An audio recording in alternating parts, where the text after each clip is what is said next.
an audacious plan, seemingly impossible. Launch a spacecraft to a nearby asteroid 180 million miles away. Land safely on top. Take samples and return unharmed to Earth with a souvenir from space. But yesterday, the Hayabusa 2 spacecraft came one step closer to completing that plan, as it successfully descended onto the asteroid Ryugu, before collecting the first of 3 samples from this pristine object.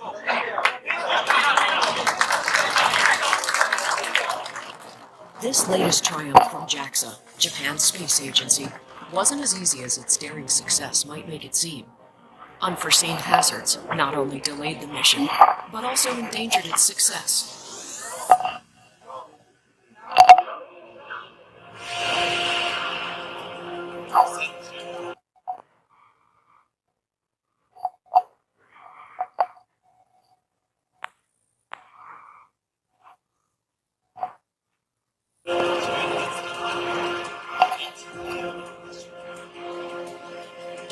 After a 3.5-year journey through space, on June 27, 2018, Hayabusa 2 arrived at its destination.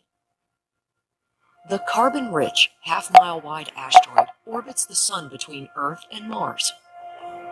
And this primordial near-Earth object could one day unravel the clues of our early solar system.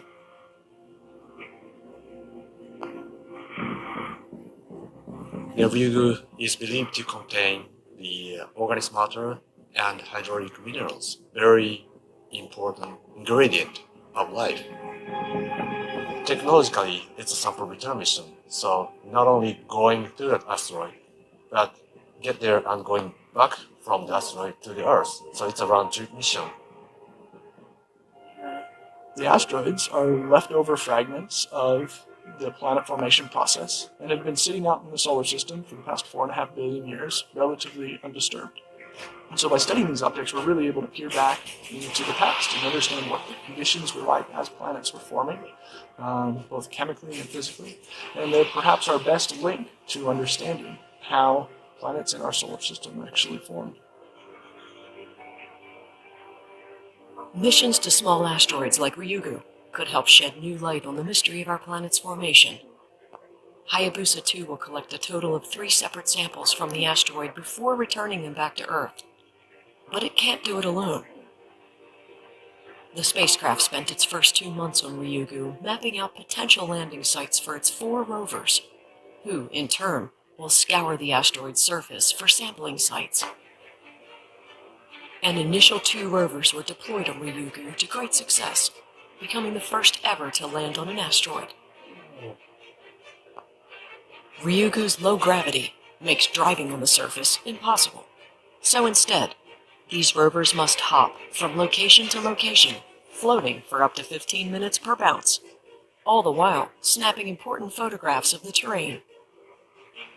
These pint-sized robotic wonders, measuring roughly 7 inches by 3 inches, and weighing less than 2.5 pounds, are only slightly larger than a cell phone. But their diminutive size shouldn't take away from their big accomplishments, as they revealed the first detailed images of the asteroid's surface.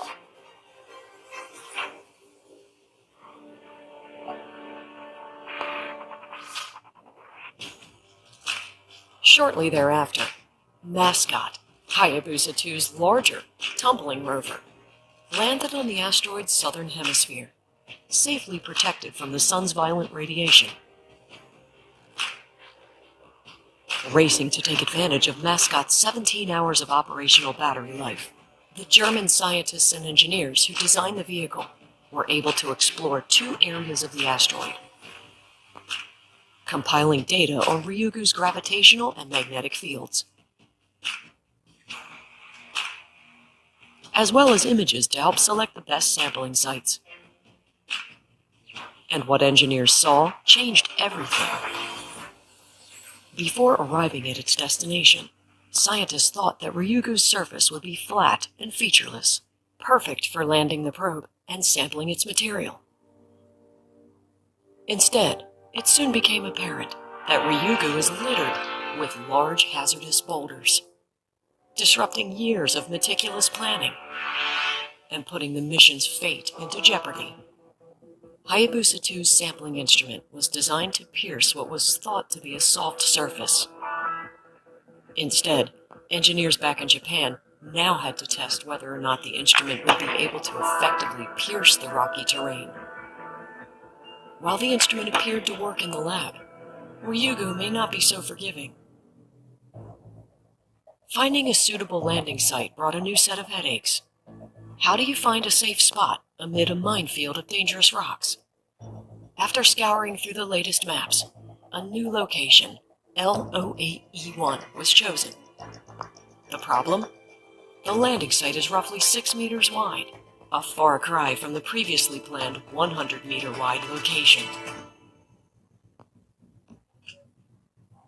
Yesterday, mission members held their breath as the spacecraft descended 20 kilometers toward the surface.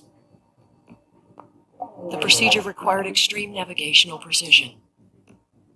One wrong step could lead to a mission-ending catastrophe. A target marker, resembling a small metallic sphere, was deployed at the landing site to guide the spacecraft as it auto-corrected to avoid disaster. The moment of truth was finally at hand.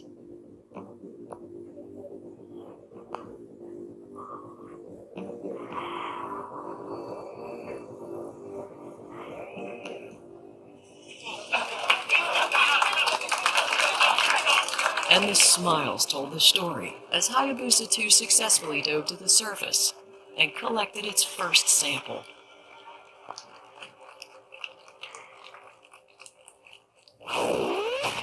The craft is now scheduled to collect one more surface sample before it attempts an unprecedented grand finale, blowing up part of the asteroid to collect an untouched subsurface sample. The risky maneuver, currently scheduled for April 2019, seems to have been pulled right from a science fiction movie. The spacecraft will release a single-shot, free-flying gun, as well as a remote camera, before positioning itself a safe distance from the targeted explosion site. Once the camera gives the all-clear, the gun fires a copper projectile toward the asteroid from an altitude of 500 meters, where it is expected to produce a 2-meter-wide crater upon impact. Hayabusa 2 will then wait a few weeks for the dust to settle, before beginning its final descent and collection of the subsurface material. It will then fire up its iron propulsion thrusters and begin its journey back to Earth.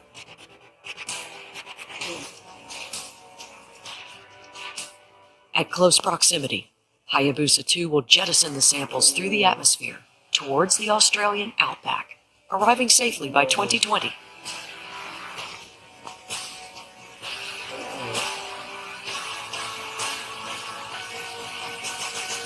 But JAXA is not the only space agency in the asteroid collection business. NASA is providing a little bit of friendly competition as well. The OSIRIS-REx spacecraft has reached its own target, Bennu, after a similar 2-year journey. Currently in orbit around the asteroid, it too will take samples and return them to Earth. While the spacecraft's mission will take longer than its Japanese counterpart, the asteroid sample haul will be 20,000 times larger than Hayabusa 2's. But space exploration is all about collaboration. The two space agencies have agreed to share their asteroid samples with one another. NASA will receive 10% of Hayabusa 2's collected sample, while JAXA will receive 0.5% of OSIRIS-REx's much larger haul. Only time will tell what secrets of the cosmos will be revealed when these asteroids arrive to Earth.